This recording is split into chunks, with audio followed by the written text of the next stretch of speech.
За пета поредна година Природонаучният музей в Черни Осъм съвместно с Национален парк Централен Балкан и Националното училище за планински водачи отбелязаха Световния ден на рейнджера.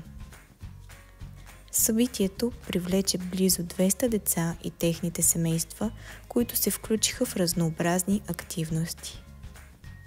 Децата имаха възможността да влязат в обувките на рейнджерите, преминавайки през 9 станции с предизвикателни образователни дейности.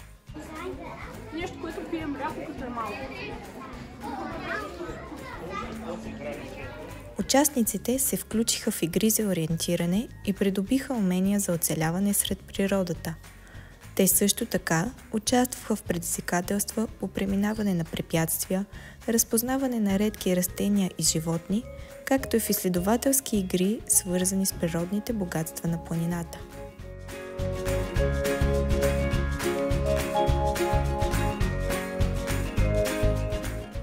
Истински рейнджери от Национален парк Централен Балкан показаха на участниците как могат да определят възрастта на дърветата.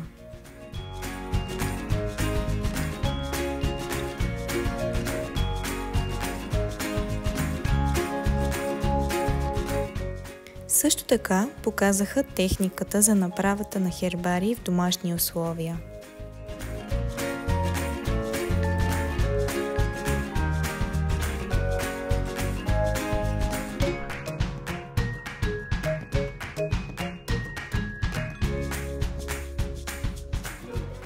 И тук се нагласява фокуса на бинокъла. Виждам реката. А виж на дървото какво има. Клоните на дървото. Виждам стилка на... Рейнджерите учиха и по какъв начин може да разпознаваме възрастта на животните, които срещаме в природата.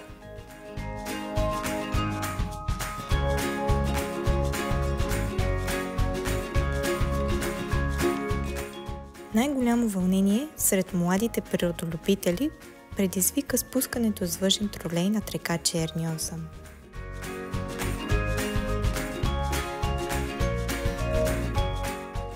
Благодарение на Националното училище за планински водачи в село Черни Осъм, които са също наши партньори в събитието, участниците успяха да изпробват и катерачната стена на училището.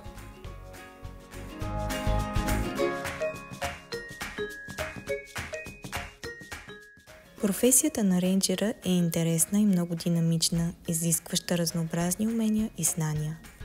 Рейнджерът трябва да познава животните и растенията, техните навици и местообитания, както и да различава защитените видове и територии.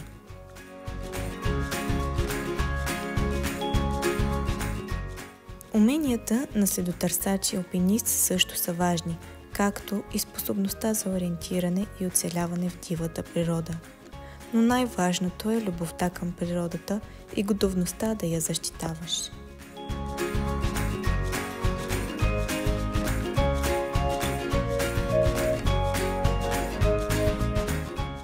Денят на рейнджерите, организиран за първи път от Международната федерация на рейнджерите, е посветен и на онези, които са дали най-висока жертва в защита на природата и нейните ресурси.